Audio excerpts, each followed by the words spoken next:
Hello, welcome to the Brand Bravery podcast. I'm Amy Purdy, the Brand Explorer, and I am here to help inspire you to bravely overcome your challenges on your business journey by hearing how others have overcome theirs, pushing forward and taking the next step, whatever that needs to be at the time. It's a brand new adventure for your business journey. Mel Wakely has transformed herself by doing a lot of inner subconscious work. She's found her life's purpose and is on a mission to share her value through mirror coaching other women on the mindset and visibility strategies that have helped to transform her business and her life. She's the video queen, helping female coaching businesses get visible and happy using compelling video rooted in conversion and consistency. I've seen this amazing photograph of you on Facebook with your sunglasses on when you were 4 years old, when you said you were made for more. And I would love to know how you got from little girl with sunglasses to where you are now, please. How long have you got? Half an hour. I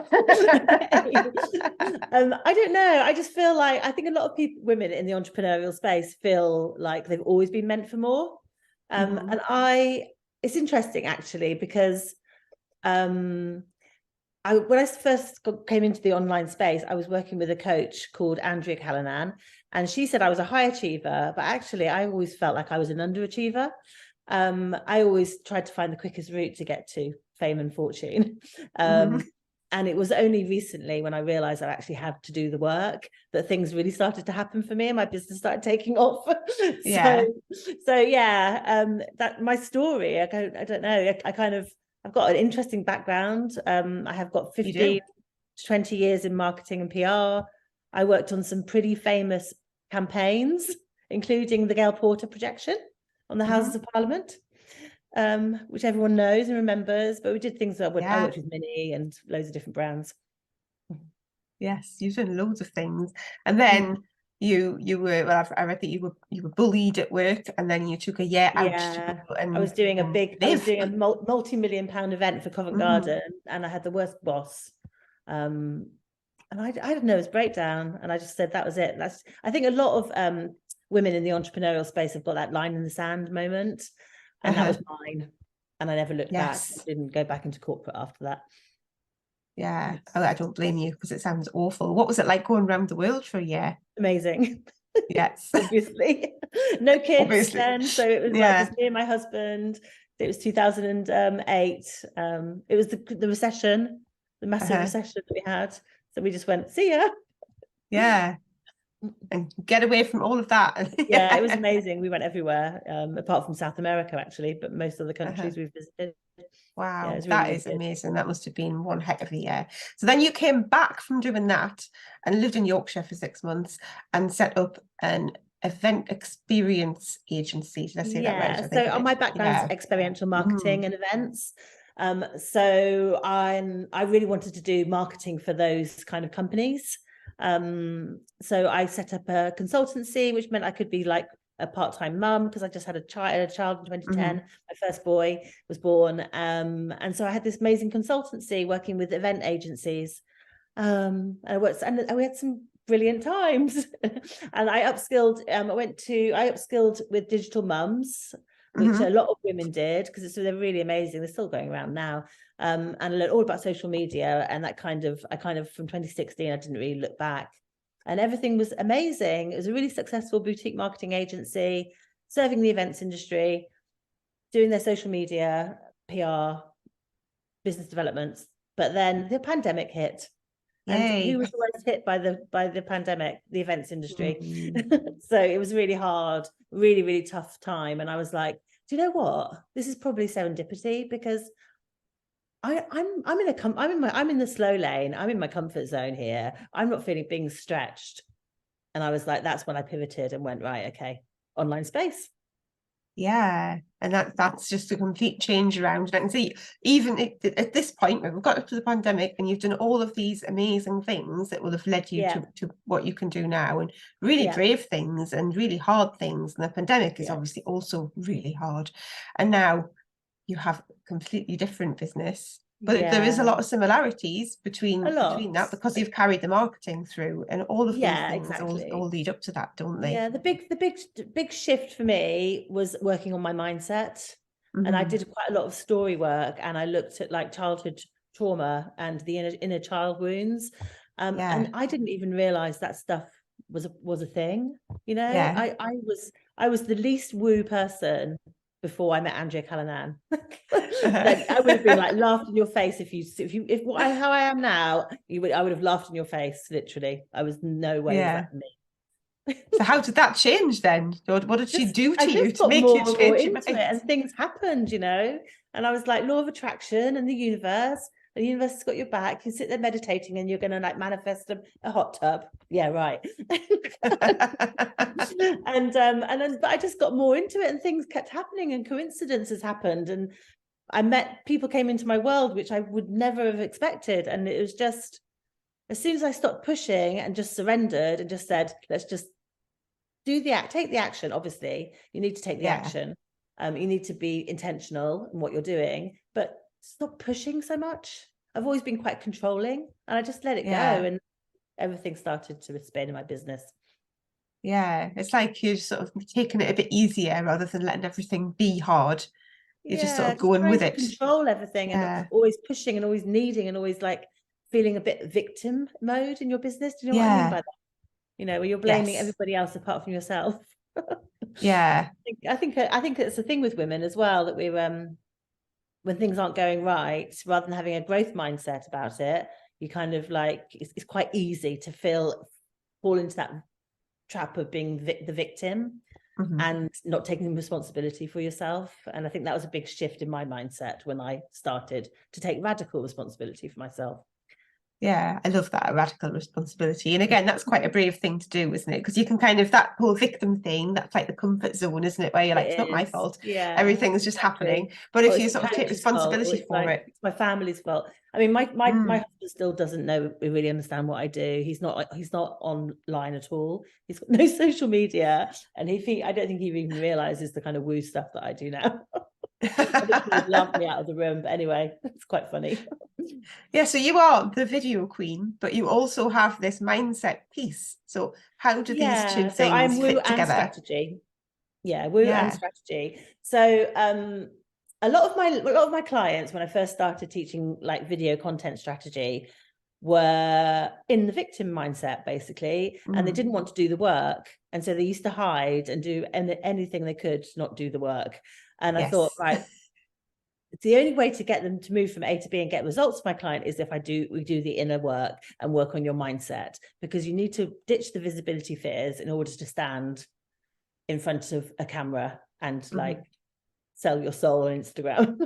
You know, it is a hard thing. And when I first went live, I was scared. I was petrified. It took me a lot of courage. And I actually just did it because I needed to get visible, because my back was against the wall and I needed to bring the money in, basically. So I trained up on different mindset, different modalities.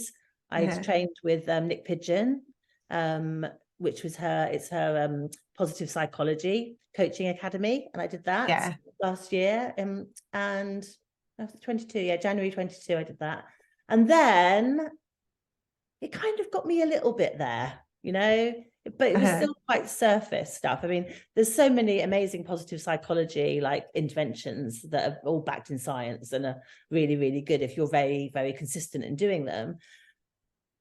But I was still kind of not quite there, and you know, something wasn't quite right, and I still wasn't really like feeling comfortable until I met Jess Cunningham, and she was the founder of Belief Coding, and I met her for 2 days last October and changed my life completely.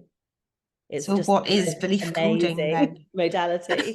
So belief coding, it's a mixture of different modalities that are already out there. It's like taking the best of several different modalities. It's got positive psychology in it, neuro-linguistic programming, NLP, EFT, you know, tapping, and kinesiology as well, because you use a lot of your body and the way your body moves to like work out where the discomfort is, what the trapped emotion is. And really, I'm not a belief coding facilitator, so I can't do the therapy on somebody else, but what I can do is I can teach you to do belief coding on yourself and do a self-facilitation, and I'm trained to do that. Yeah. And then, so you just sit and you just have a chat with your subconscious, really. You ask yourself, is there a trapped emotion? And then you ask yourself, what age did this memory happen? And then memory usually comes into your head. And then you talk to Mel at age, I've had like age 4, I've had 2, I've had baby in the womb, I've had, and I just sit there, have a conversation with yourself. And you make that, whatever that trauma is, or the memory that's stuck, you talk to Mel age 4 until Mel age 4 feels bloody amazing. And then basically that sort of shift just clears things. It's really interesting. It sounds fascinating. Yeah. And then that means when you do that, transformations, just like that, like literally in the moment, which is visible really in front of you. That's amazing. Yeah. Yeah. And then they're all like more confident and able to do the video. There's people that have couldn't fly, right? People that couldn't fly and then have one session of belief coding and they're on a plane. Wow. So that is amazing. That's kind of like an extreme example, but for what I'm teaching for visibility fears, it works really, really well. So a lot of my clients are fear of judgment is massive, worrying about what their partner, their friends, their old school friends will think about them. Self-sabotage and procrastination are 2 massive ones, as is imposter syndrome. Yeah. So all of those I help my clients go through using belief coding, and at the same time I teach them how to sort of record their journey with video, because in today's online space you have to be doing video.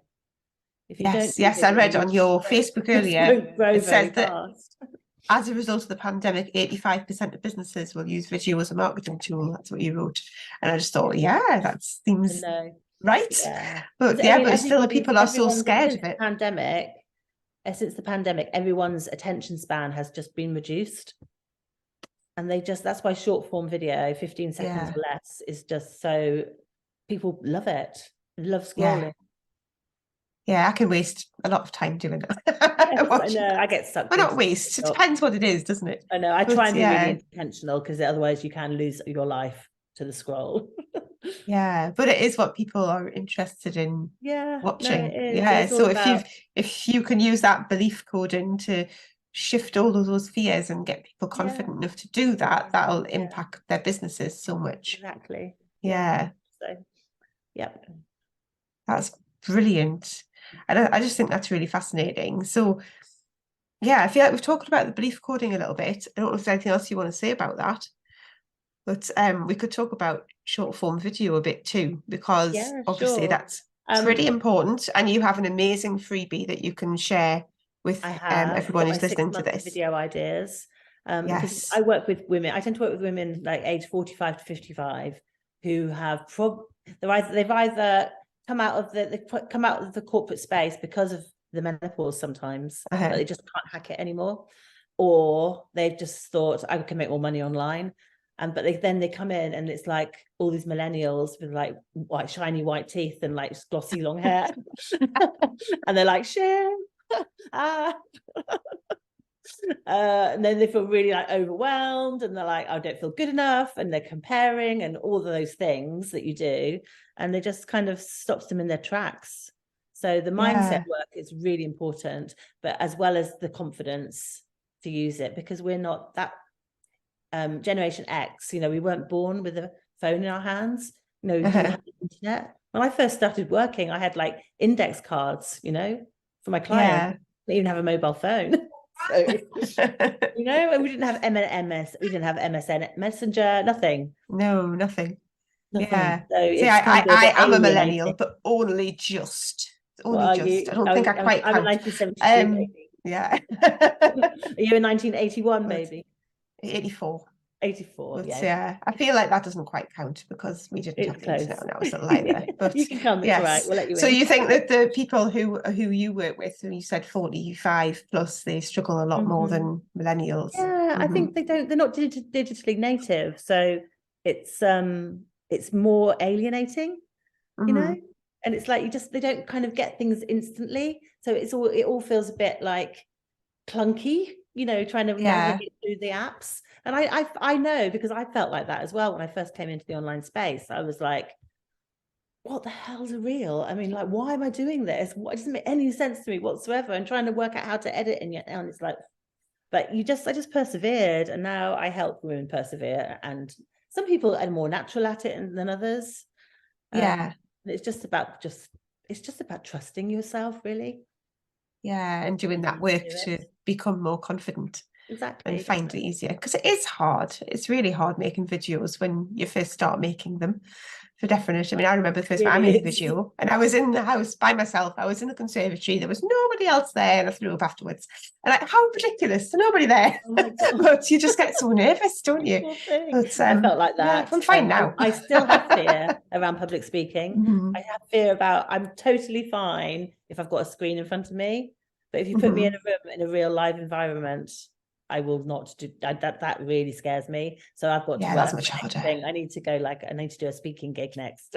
If anyone's listening and they want to give me one. I bet you'd be great though. I bet you'd be absolutely fantastic. I just thought of it now. I can feel my stomach getting stressed, like thinking about it in a room. That's really funny, isn't it? Yeah. It is really funny. It is so funny. But yes, we touched on your freebie and then we didn't come back to it. And I downloaded it earlier because I thought I should download this and see what it is. It's amazing. Really good.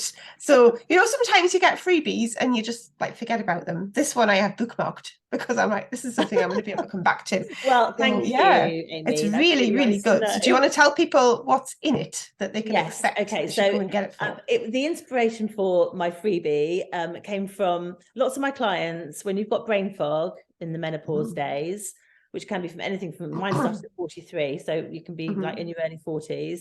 You have those days where you just can't see the wood for the trees, and you're sitting in front of your laptop and you're like, brain fog.